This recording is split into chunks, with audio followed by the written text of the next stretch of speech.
Le damos la bienvenida a esta entrevista virtual del énfasis de periodismo de la Escuela de Ciencias de la Comunicación Colectiva de la Universidad de Costa Rica. Mi nombre es Camila Castillo. Mi nombre es Juan de Dios Murillo Lizano. Mu- Muchísimas gracias por la invitación. Con muchísimo gusto, más bien muchas gracias por dedicarnos su tiempo y estar acá hoy. Somos estudiantes del curso de Introducción al Periodismo del 2025 y hoy estamos conversando con la doctora María Lourdes Cortés Pacheco. Con su autorización, esta actividad está siendo grabada para eventualmente ser compartida en plataformas estudiantiles. Perfecto. Las industrias creativas son centrales en la área digital. El siglo XX en Costa Rica mostró la activa participación pública y privada en la producción de cine y televisión, que creó la industria profesional, madura, estable y sostenible que hace coproducciones y obtiene premios internacionales. Este siglo XXI, el país ha visto el surgimiento de productos típicos de animación y videojuegos de exportación, consumidos por millones de cadenas como Nickelodeon o Cartoon Network, de la creatividad de Rocket Cartoon, Studio Flex, entre ellos el famoso Nexomon, o los exitosos Color Guardians, que obtuvo 1.3 millones de descargas, o Nickelodeon All Star Brawl de Fairplay Labs, pero también Cocoland y las aventuras del Tío Conejo. ¿Qué nos dicen las industrias creativas sobre la sociedad costarricense global? ¿Qué exigen a la formación de nuevas camadas de profesionales? Para ayudarnos a responder, hoy conversamos con una de las voces más autorizadas en la materia, la historiadora y crítica María Lourdes Cortés Pacheco. La doctora María Lourdes Cortés Pacheco es investigadora y catedrática además de la Escuela de Estudios Generales de la Universidad de Costa Rica. Ha dedicado muchísimas de sus investigaciones, si no todas, a reconstruir la memoria crítica del cine, el audiovisual y recientemente también de la animación y los videojuegos a nivel nacional y latinoamericano. Ha sido fundadora de la carrera de cine y televisión de la Universidad Veritas, directora de Sinergia, el Fondo de Fomento al Audiovisual de Centroamérica y Cuba, y su trabajo ha sido reconocido con premios como el Premio Nacional de Comunicación Cultural Joaquín García Monge y el Premio Nacional de Ensayo Aquileo J. Echeverría. También ha recibido la distinción de la Orden Nacional del Mérito del gobierno francés, su nuevo ensayo, la animación digital, los videojuegos en Costa Rica. Empecemos por el cine. Ha dicho que es una forma de memoria y que no es un reflejo de un país, sino un caleidoscopio de representaciones de algunos de sus valores, preocupaciones, temores y expectativas. Cortés 2016. ¿Qué dice nuestro cine de nuestras fracturas sociales, silencios y esas luchas que podemos ver en pantalla? ¿Qué cree que vamos a recordar o a olvidar de esta etapa histórica actual según lo que se está produciendo? Bueno, no se puede producir de todo. Sin embargo, es interesante ver cómo el cine costarricense, por ejemplo, ha mostrado una imagen. A ver, por un lado hay una imagen idílica. Sin embargo, las últimas representaciones o las más recientes han mostrado una sociedad fracturada, en efecto, unas familias disfuncionales donde hay padre o hay madre, pero o padre y madre, pero no se entienden, no ven a sus hijos, donde la mujer ha empezado a explorarse sus necesidades, su identidad, su cuerpo, ¿verdad? Em, donde los problemas individuales, sobre todo, se están mostrando en este cine en Costa Rica, más que digamos una reconstrucción de la memoria o de los problemas que hemos tenido en el siglo XX, que eso es muy usual en el resto de Centroamérica, inclusive en el resto de América Latina. Acá más bien las propuestas son propuestas más individuales, más de problemas puntuales que quiere presentar el realizador o la realizadora. En ese sentido, tal vez una panorámica de la sociedad todavía no se ha dado una construcción de la memoria de lo que sucedió en el 48, por ejemplo, en la Guerra Civil del 48, salvo El Codo del Diablo, que es un documental muy interesante de los hermanos Jara. Hay poco, yo les diría que hay poca representación social o la que hay es eh, muy poco conocida. Por ejemplo, mañana se estrena un documental sobre los abusos sexuales de un cura acá y eso me parece muy interesante, ¿verdad? Pero eso, ese tipo de trabajos no se están dando a menudo, ¿verdad? Sino que es más eh, otras temáticas, como las que les decía. Ahora bien, como parte de la iniciativa Mapa del Cine de Latinoamérica y el Caribe, usted incluyó las siguientes películas costarricenses: El Retorno, Las Cuarentas, Eulalia, Medea, Clara Sola y Tengo Sueños Eléctricos. Ujú. ¿Comparten estas películas un hilo común? ¿Qué dicen estos filmes de la evolución cinematográfica de nuestro país? No, yo te diría que El Retorno y Eulalia, que son del siglo XX, eh, pues tienen muchas más cosas en común, una visión de una Costa Rica todavía integrada, aunque ya Eulalia, a ver, la visión del retorno es una visión que te plantea que el campo es lo bueno, que el campesino es lo bueno, lo positivo, que la religión, que la familia, todos esos valores, digamos que durante mucho tiempo en Costa Rica se plantearon como fundamentales, ¿verdad? Como parte de nuestra idiosincrasia, ¿verdad? Sin embargo, la idiosincrasia o la identidad de un país es una cosa que no es estática, que va transformándose. Con Eulalia se muestra ese país ya de alguna manera fracturado, donde se plantean problemas de machismo, de embarazo no deseado, de padre que no asume sus responsabilidades, de abuso de varios tipos, ¿verdad? Las más recientes, que si no me equivoco son Tengo Sueños Eléctricos, Medea, ¿cuál otra puse? Tengo Sueños Eléctricos, Medea y Clarasola, ¿no? Esas Correcto. son sí tienen en común como una visión de la mujer de experimentar en su cuerpo, de sus deseos sexuales. Tratan el tema de la mujer, que es un tema que no se trató prácticamente en el siglo XX, porque en el siglo XX casi ninguna mujer pudo realizar cine. Entonces son tres cineastas que exploran su cuerpo, sus deseos, sus deseos, su sexualidad, ¿verdad? Sus necesidades. Esas sí tienen un hilo común.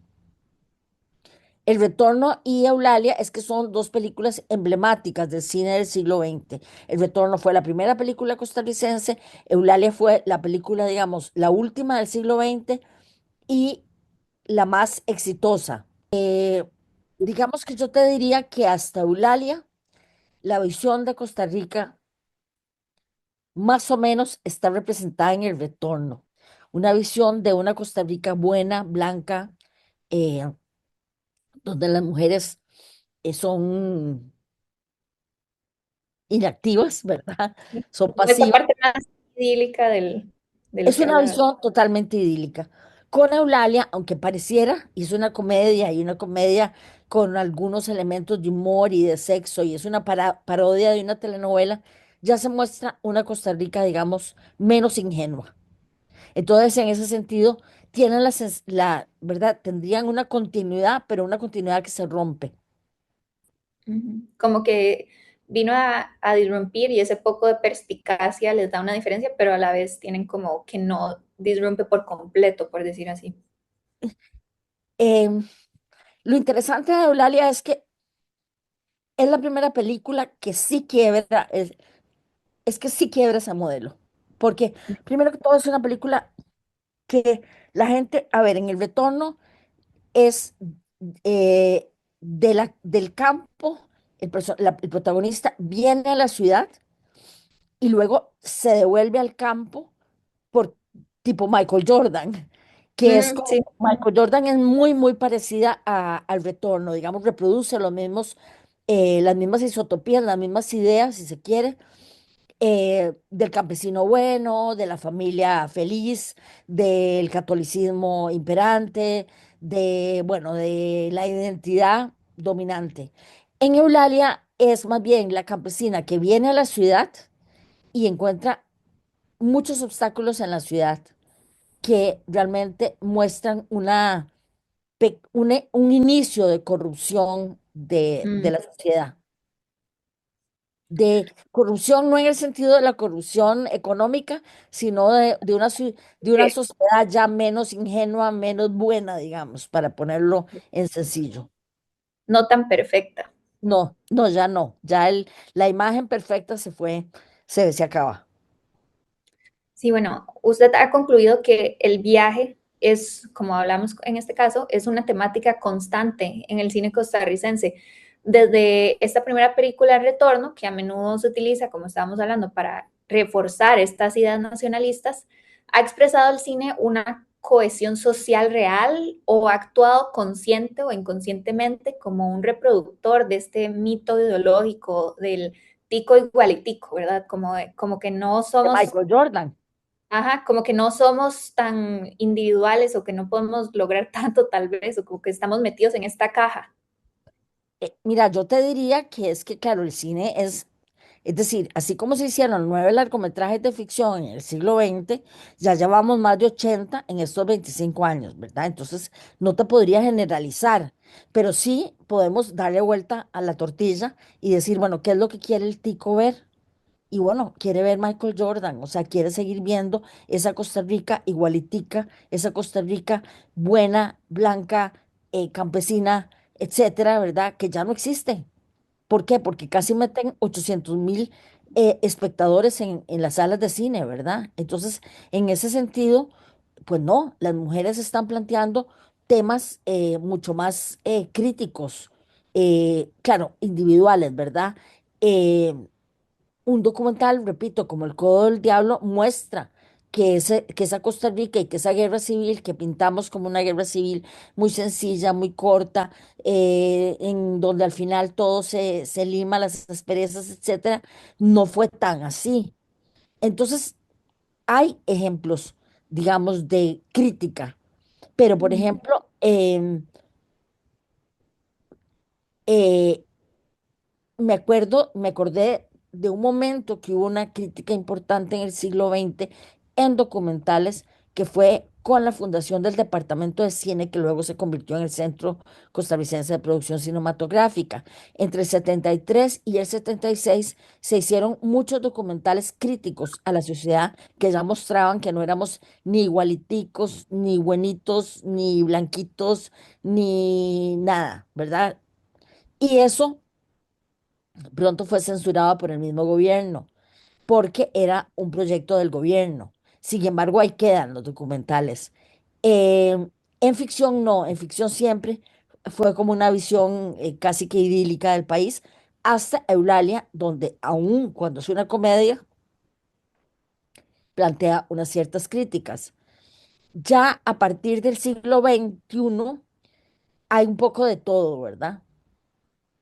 mm, ¿Y cómo se mantiene la industria del documental en Costa Rica? Porque usted nos mencionaba, por ejemplo, con Michael Jordan, una medida cuantificable que es cuántas personas fueron a ver al cine, pero con un género cinematográfico como el documental, que tiene menos exposición, ¿cómo se mide ese éxito y cómo se mantiene la longevidad de este género en Costa Rica? Sí, el documental tiene otro camino y es muy difícil de cuantificar en ese sentido porque está muy poco en salas de cine, puede mostrarse después en televisión, etcétera. El caso del Codo del Diablo es muy interesante porque creo que ha sido uno de los documentales del siglo XXI más exitosos que se han hecho.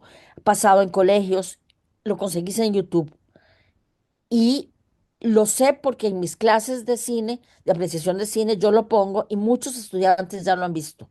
En la universidad se ha visto muchísimo. Cuantificar el éxito de un documental es muy difícil, ¿verdad? En el caso de Costa Rica, ¿verdad? Ahora bien, ya que hablamos de estudiantes, ¿pueden las personas que estudian para trabajar en esas industrias creativas como el cine, la animación, los videojuegos, pensar realmente en futuros laborables estables e innovadores sin esa necesidad de tener que irse del país? Eh, es difícil, siempre hay que hacer un poco de publicidad para sobrevivir. Te diría yo, todavía con los cambios de la publicidad, tanto la gente de animación y videojuegos como la gente de cine tienen que recurrir a, en sus estilos, ¿verdad? Hacer un poco de publicidad, es decir, o a dar clases, es decir, yo te diría que muy pocos directores o directoras viven de hacer cine o de hacer solo animación o solo videojuegos, tristemente. Creo que Hernán Jiménez es uno de ellos, pero ya ven, Hernán Jiménez no vive del cine, vive de los stand-up comedies. Ajá. Y con los stand-up comedies paga lo que sus películas. Es decir, ni Sí, siquiera Hernán. Y Michael ajá. Jordan, la gente de la media docena, le fue muy bien con la primera película, ya no tanto con la segunda. Entonces, ya tienen que vivir bueno, ellos viven de sus espectáculos, me imagino. Bueno, no sé ahora cómo está el asunto, pero es muy difícil vivir del cine meramente o solo haciendo videojuegos creativos. Me refiero a propiedad intelectual, ¿verdad? O animación. No, tienen que hacer otras cosas por lo general. Desgraciadamente el mercado es muy pequeño. Ese es el problema. El problema no es la calidad, no, es que somos muy, muy chiquititos. Sí, hablando de eso y como del apoyo en general, antes la producción cultural, como me imagino que usted sabe, recibía apoyos públicos directos como en su investigación, Fabulaciones del Nuevo Cine Costarricense, o los que daba el actual Centro de Cine Audiovisual. Ahora, no sé si se podría decir que el único apoyo consistente en facilitar contactos o mercadeo para hacer coproducciones o inversión extranjera es como esta ayuda extranjera y tal vez no necesariamente tanto desde Costa Rica. ¿Cómo cree usted que reacciona el sector a esto? El sector que produce quiere exigir regresar al apoyo directo Hay de sí, te estás refiriendo, digamos, hay dos fenómenos. El fenómeno de la animación y los videojuegos tiene muy poco apoyo del Estado, más allá de los contactos. Un poco lo que hablábamos lo que hablabas de las coproducciones, etcétera. En el caso del cine y algunas series, y bueno, y algunas series animadas como Tío Conejo, o como Tremendas Leyendas, o María Pérez versus los superhéroes, pero sobre todo el cine tiene dos apoyos. No digo que sea suficiente, que es el Fondo Fauno, que es un fondo de apoyo directamente a las producciones audiovisuales, y Ibermedia, que es un fondo grandísimo, ¿verdad? Que incluye España, Portugal, todo, y bueno, buena parte de América Latina, casi todo, que el país pone $100,000 para estar en el fondo, y el fondo te da un apoyo grande a varias películas. Entonces, digamos que hay ese apoyo, no es suficiente, necesitaríamos una ley de cine con un aporte mucho más grande del que hay, pero algo hay. Hace 20 Ujú. años no había nada. Ok. Bueno, y Y sí, bueno, para finalizar, ¿qué historias ticas considera que aún no se han contado en la pantalla en ninguno de estas películas que han surgido a lo largo de los años y que urge contar actualmente? Yo siento que urge contar, ojalá de varias perspectivas, la Guerra Civil del 48. Creo que urge contar, eh, muchas cosas, pero estoy pensando, sobre todo eso, pienso, en términos de memoria histórica, pienso que sería importante. Creo que hay darle más énfasis todavía aunque se ha hecho, a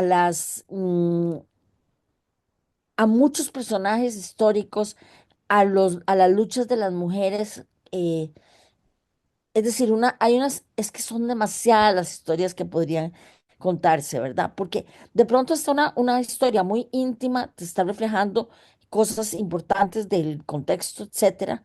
Pero bueno, digamos que así, una historia que habría que contar, porque no se ha contado tampoco ni siquiera en literatura, es la de la Guerra Civil del 48, que hay muchos mitos, hay muchas visiones, y que realmente creo que eso sería un tema muy, muy interesante para el cine, y creo que tendría mucho éxito. sí, que además es como una parte de la identidad costarricense que tal vez no se explora de una manera más creativa, que no pasamos de la sala de estudios sociales, ¿verdad? Sería muy Exacto, interesante, y, sí. y que hay una visión única, prácticamente una visión muy idílica de lo que fue eso, y no fue tan idílica. Por ejemplo, las luchas del Partido Comunista, eso se ha invisibilizado muchísimo, ¿verdad?